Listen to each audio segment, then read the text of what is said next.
Assalamualaikum warahmatullahi wabarakatuh. Ketemu lagi dengan saya, Weni Ramdiastuti. Kali ini kita akan bahas kembali tentu soal Pilpres yang sedang hangat, sedang panas, sedang rame. Dan dua narasumber saya adalah yang pertama, tamu dari jauh, dari Jakarta, tapi kita berhasil terhubung melalui Zoom. Beliau adalah Mas Toto Suryaningtyas, peneliti senior Litbang Kompas. Mas Toto, apa kabar? Kabar baik, Alhamdulillah. salam. Terima kasih Mas sudah hadir di ruang Zoom ini. Dan yang kedua adalah Dr. Muhammad Husni Tamrin, ini dosen pembimbing saya nih kemarin ya. Pak Am, begitu beliau biasa disapa, adalah Ketua Jurusan Komunikasi FISIP Unsri. Apa kabar Pak Am? Baik, Alhamdulillah. Makasih Mbak Weni. Oke, silakan bertegur sapa satu sama lain.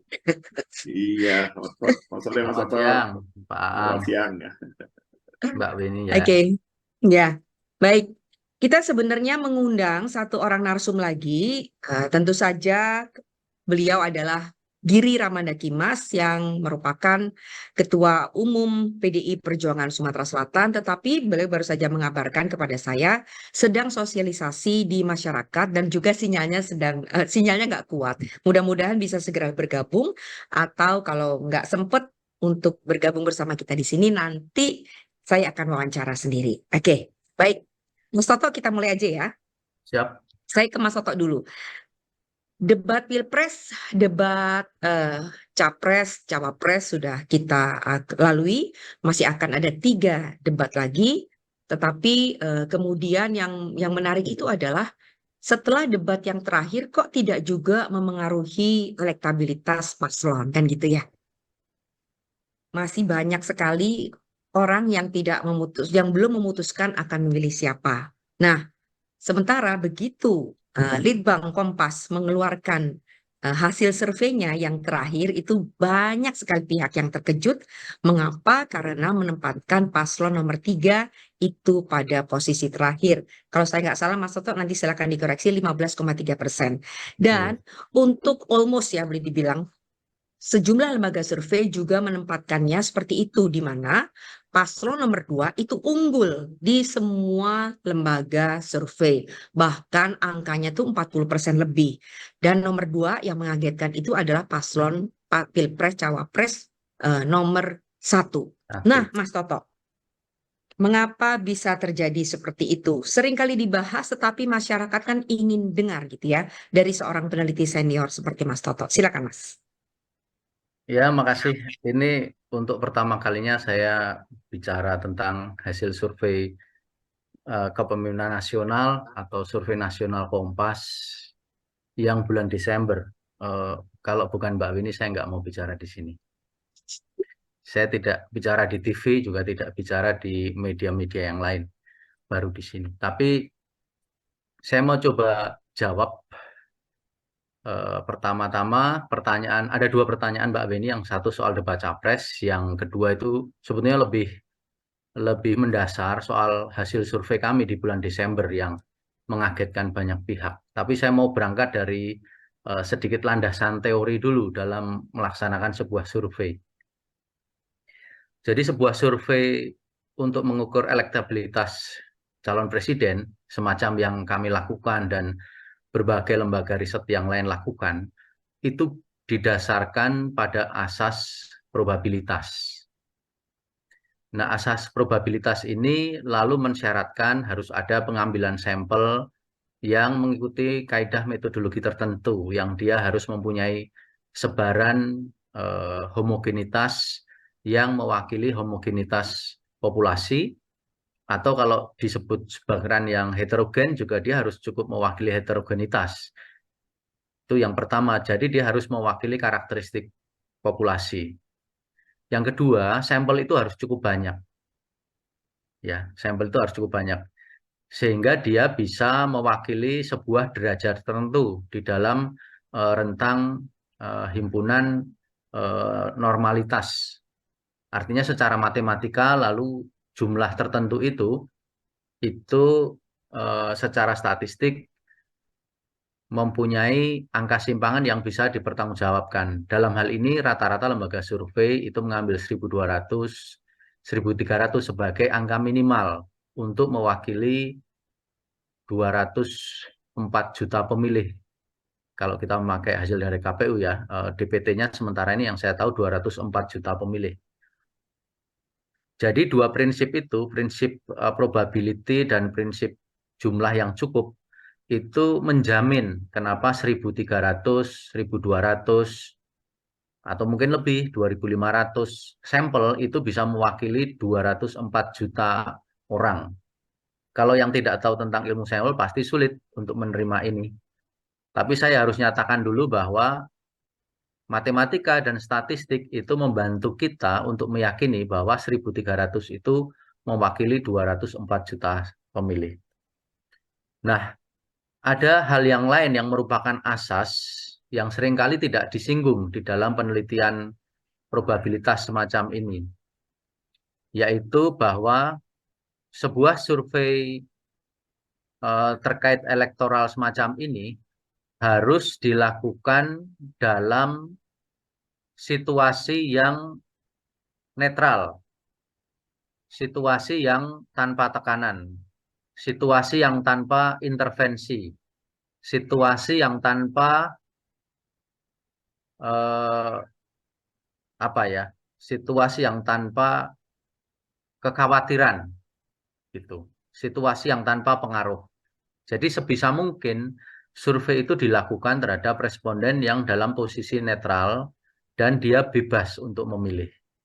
Pada waktu dia tidak bebas untuk memilih, nah pada saat itulah sebetulnya hasil sebuah survei, meskipun dia secara probabilitas dan secara metodologi statistik itu memenuhi, sebetulnya secara teori pengambilan sampel itu sebetulnya sudah menyalahi.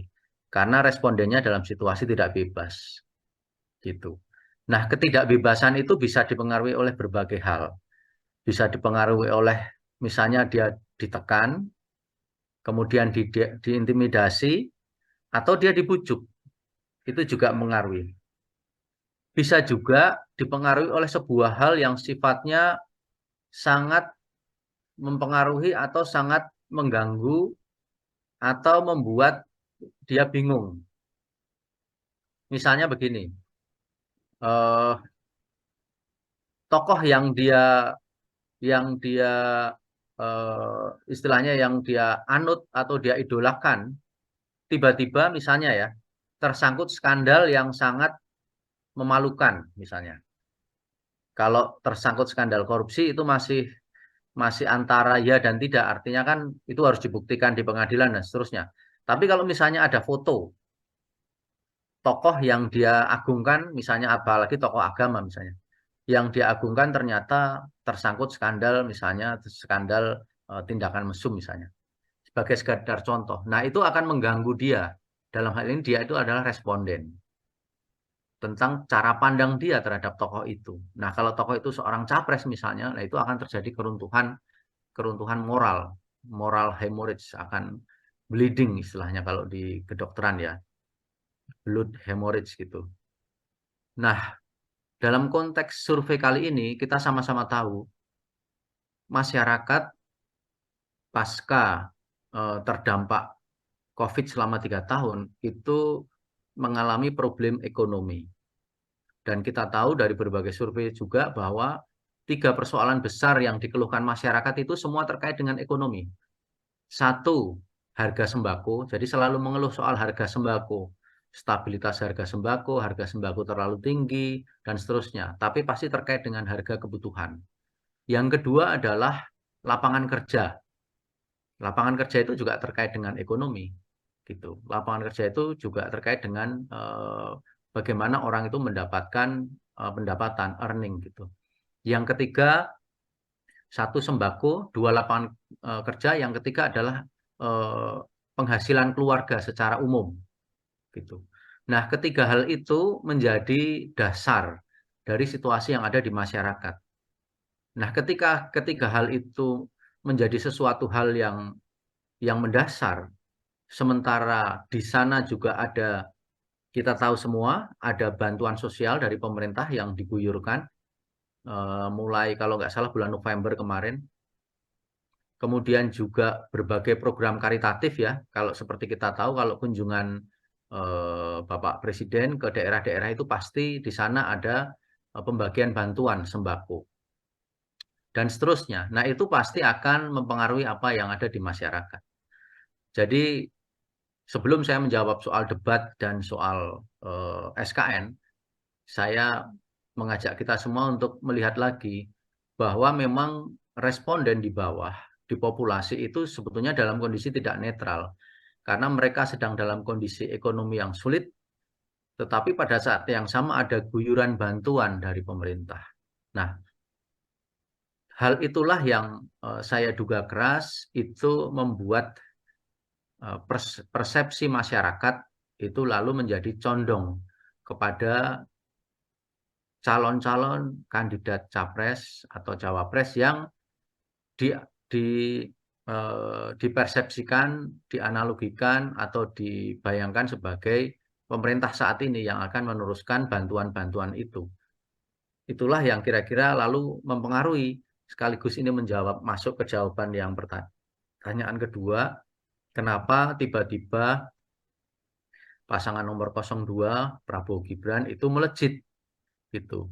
Padahal kita tahu semua ada kasus tentang putusan Mahkamah Konstitusi, kemudian juga ada kasus tentang keanggotaan di partai politik, di PDI dari Gibran itu yang tidak disetujui oleh partai dan seterusnya. Itu lalu tidak terlalu dipedulikan oleh masyarakat, termasuk juga tudingan soal dinasti politik gitu. Nah, itulah yang menyebabkan 02 naik. Nah, ketika 02 naik, ini kan dia tidak mengambil suara dari 01 karena kolam pemilihnya berbeda. Jadi aspirasi pemilihnya itu, klaster pemilihnya itu berbeda, politik alirannya berbeda. 01 itu adalah politik aliran Islam, yaitu gabungan antara Islam modernis dan Islam tradisional. Dalam hal ini PKS dan NU yang diwakili oleh PKB, meskipun NU ada di mana-mana. Tetapi kita tidak bisa menafikan PKB sebagai wadah organisasi politik NU karena dia dibentuk kan memang untuk mewakili NU pada masa itu, pada waktu pembentukannya. Sehingga kolamnya beda. Sehingga ketika Prabowo ini naik, otomatis secara statistik saja pasti yang turun 03. Itu secara statistik. Belum secara politik. Kalau kita lihat di lapangan secara politik, ya memang istilahnya 03 ini dihajar habis-habisan. Kita tahu sendiri, 03 Mas Ganjar jalan ke Lampung, Pak Presiden ke sana. Pak Presiden loh, bukan Prabowo. Jadi di sana kelihatan sekali bahwa sebetulnya 02 ini bukan naik karena 02 itu sendiri, bukan karena Pak Prabowo. Dan mungkin bukan karena Gibran juga, tetapi karena sosok imaji tentang Pak Jokowi. Kita tahu sendiri, Mas Ganjar ke NTT, ke apa tuh, Pulau Flores ya, Pak Jokowi ke Labuan Bajo juga. Bahkan lebih lama daripada Mas Ganjar. Sampai Pak Jokowi juga direwangi ya bahasa Jawanya, sepak bola di bawah hujan. Itu ya dilakukan di mana-mana. Demi apa itu? Seorang presiden bermain sepak bola di bawah hujan. Nanti kalau sakit kan yang rugi seluruh negara. Tapi itu dilakukan. Jadi kita bisa lihat bahwa pertarungan ini bukan sekedar 03 lawan 02, lawan 01, tapi juga di situ ada sosok Presiden Jokowi, di mana dia tahu persis bahwa masyarakat itu masih sangat mengapresiasi terhadap program-program pembangunan dan karitatif dari Pak Jokowi. Lalu kita ke yang pertanyaan pertama soal debat. Memang debat secara umum itu secara keseluruhan, kalau kita bilang 100%, memang debat itu hanya berpengaruh sekitar 10%. Jadi kalau temuan kami 9-11% itu akan berubah setelah debat gitu. Jadi 9% itu temuan kami di debat pertama, debat kedua itu 11%, kira-kira itu. Jadi anggap aja 10% itu pasti akan terpengaruh. Siapa yang terpengaruh? Ya ada kelompok-kelompok, kalau kita grading itu ada kelompok-kelompok usia-usia tertentu yang terpengaruh. Tapi secara umum 10% dan 10% itu kalau melihat untuk angka sekarang, kalau 10% itu dikasihkan ke 01 atau 02 tetap nggak ngejar, tetap nggak ngejar. Atau 10% itu dibagi 5%, 5%, 5% untuk ngurangi 02, 5% untuk nambahin 01, tetap juga nggak ngejar. Sehingga kita bisa bilang bahwa debat itu memang tidak banyak mempengaruhi tingkat elektabilitas. Begitu kira-kira dari saya dulu, Mbak Weni. Oke, Mas Toto sudah memberikan background yang sangat jelas dalam kondisi yang seharusnya netral masyarakat ketika ditanya jawabannya A atau B, tetapi kenyataannya kondisi tidak netral efek dari COVID. Pak Aam, kalau menurut Anda ini sudah settingan lama dari Pak Jokowi ataukah memang kita boleh dibilang pemerintahan Pak Jokowi ini diuntungkan oleh COVID sehingga membuat situasi di bawah itu menjadi tidak netral untuk bukan kebetulan, memang karena prestasi atau kinerjanya Presiden Jokowi kan hebat banget tuh. Menurut Anda seperti apa, Pak? Kenyataan real di masyarakat sehingga paslon nomor 2 tuh boleh dibilang, kalau menurut saya sih boleh dibilang nggak terbendung ya. Karena rata-rata tuh 40% lebih loh. Pak Aam silakan. Ya, ya pertama tadi terima kasih Mbak Weni. Nah, Pak Toto tadi udah banyak menyampaikan gitu ya tentang bagaimana pengaruh elektabilitas, terus pengaruh dari incumbent segala macam.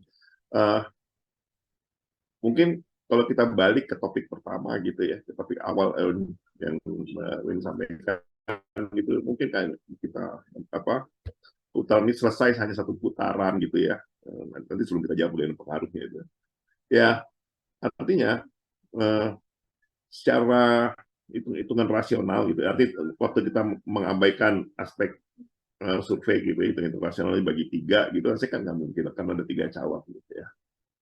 Nah, tapi kita lihat sekarang kenapa sih seperti campaign satu putaran itu begitu kerasnya gitu ya.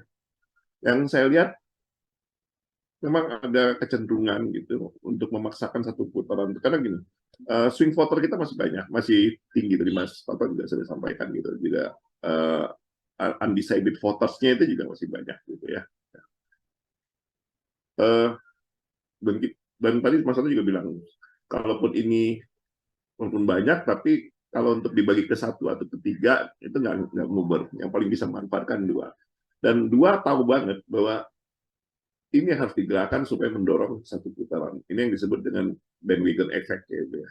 Artinya berharap dari survei, dari statement-statement bahwa kita menang satu putaran itu meyakinkan masyarakat bahwa ya ini akan terjadi gitu ya. Jadi apa ya istilahnya itu, ini semacam rational choice saja. Bahwa sesuatu itu terjadi bukan karena benar ramalannya, tapi karena sudah diramalkan gitu sehingga orang terikut gitu. Karena secara psikologis dalam dalam pemilihan umum kan kita kenal ada yang namanya bandwagon effect, ada underdog effect gitu. Ya bandwagon effect ini kan jika orang sulit posisi akan menang, terus kita udahlah ikut yang menang aja. Nah tadi Mbak Weni udah singgung bagaimana pengaruh Pak Jokowi gitu kan, pengaruh presiden gitu. Dan kita tahu angka misalnya Gen Z gitu yang kita akan perebutkan itu juga tinggi. Isu yang paling utama di Gen Z ini kan adalah ketidakpastian, uncertainty gitu, tentang hidup, tentang perkembangan pekerjaan gitu. Tadi sudah singgung Pak Jokowi banyak prestasinya gitu, sehingga orang merasa bahwa mungkin lebih enak memilih hal yang sudah terlihat ketimbang hal yang baru. Itu pengaruh pertama. Yang kedua, bandwagon effect ini juga ini hanya salah satu bandwagon effect ini kan banyak cara-cara lain seperti bagaimana realokasi sumber daya, keterlibatan dari aparat-aparat dan sebagainya. Tadi Mas Toto juga ada banyak. Dan bandwagon effect ini sebenarnya banyak sih contoh ya. Seperti misalnya kalau kita ingat pemilihan presiden Amerika 2008 gitu misalnya ya. Ketika Barack Obama itu menangkan nominasi Partai Demokrat.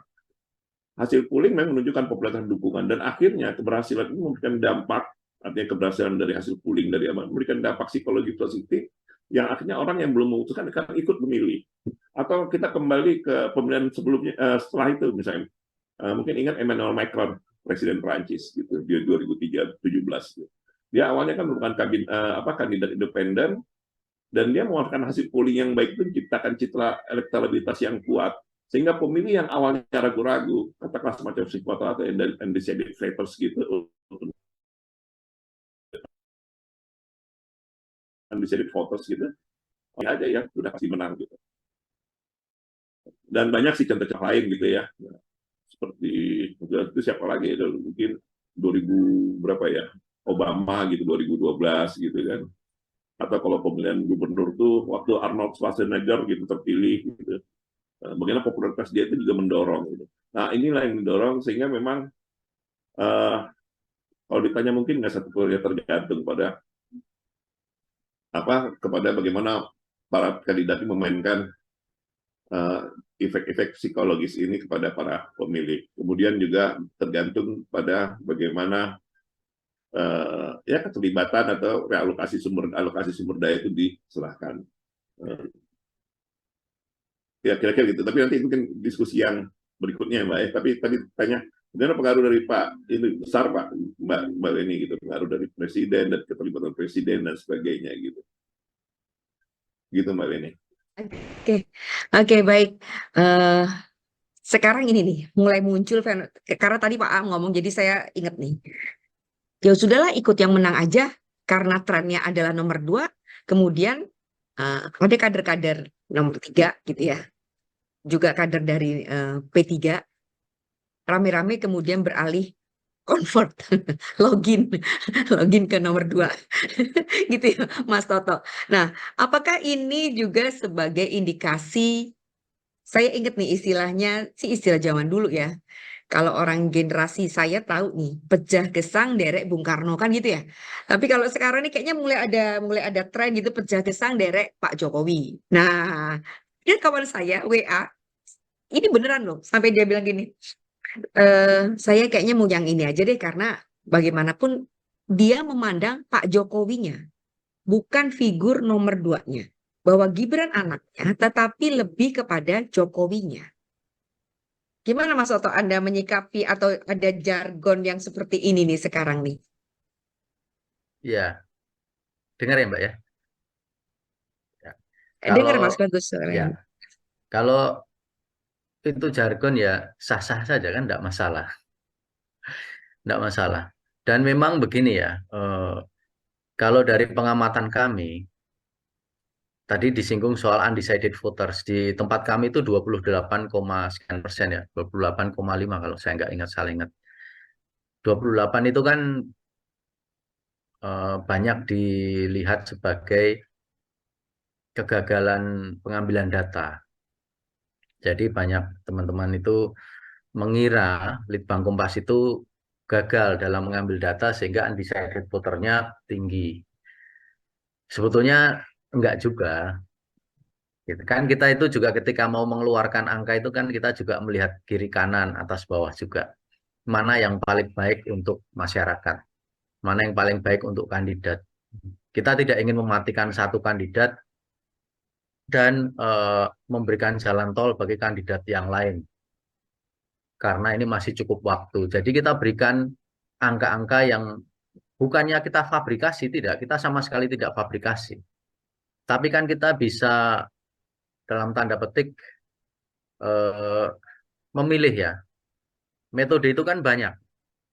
Kita bisa bertanya dengan istilahnya open-ended question, bisa bertanya dengan apa itu namanya, simulasi kartu terbuka, bisa simulasi kartu tertutup, ya kan? Jadi orang milih kan bisa ditungguin, bisa dia masuk dulu ke kamar, dia coblos dulu, masukkan lagi ke amplop, kita nggak tahu kan bisa. Jawabannya itu tidak sama loh Mbak. Selisihnya cukup besar. Dan kita bisa memilih mana yang paling baik bagi masyarakat, bagi para kandidat. Bukan berarti kita fabrikasi dan bukan berarti kita menipu, tidak. Tapi kita memberikan mana yang paling optimum. Karena kita juga mempunyai takaran ya. Takaran angka dari kandidat A, kandidat B, kandidat C di bulan lalu, di survei sebelumnya sekian. Kenapa sekarang sekian? Nah, kita harus masuk juga reasoning kita. Kalau kita sendiri tidak bisa menerangkan, ya kita harus melacak dulu apakah ada kesalahan dalam proses perencanaan penelitian, apakah ada kesalahan dalam sampling, apakah ada kelemahan kita ketika kita mengambil data di lapangan, apakah ada kita itu istilahnya dimanipulasi oleh teman-teman mahasiswa yang ambil data di lapangan atau bagaimana, kan kita harus menyelidiki dulu. Tapi kalau itu semua sudah kita mitigasi dan pada akhirnya kita yakin dengan hasil kita, ya kita harus pada tingkat yang lebih tinggi lagi, yaitu tingkat kearifan dalam menentukan angka-angka yang mau kita keluarkan. Nah, 28% sebagai undecided voters itu memberikan peluang bagi 02, bagi 03 maupun 01 untuk terus bertanding di dalam sisa waktu ini, sehingga bisa mengejar ketertinggalan. Paling tidak sekarang untuk masuk ke putaran 2, memperjuangkan putaran 2, gitu.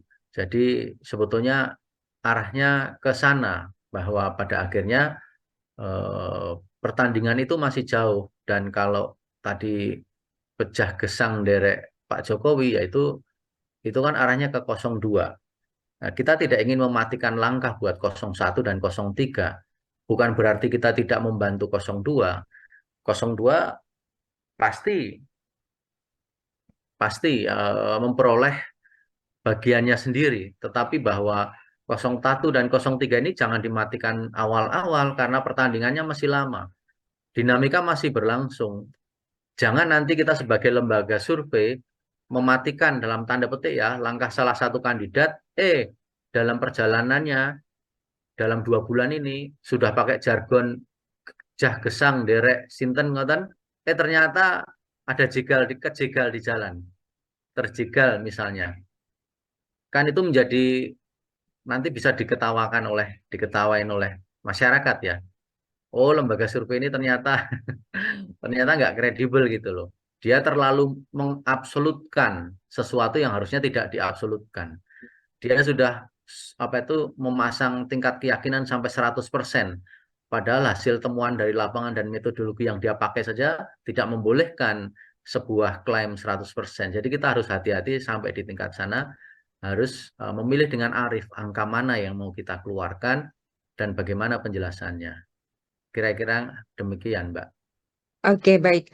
Pak Aam, menarik ya apa yang dikatakan oleh Mas Toto tadi bahwa sebuah lembaga survei itu tetap harus menjaga kredibilitasnya dengan tidak mematikan atau menjalankan tugasnya secara optimum.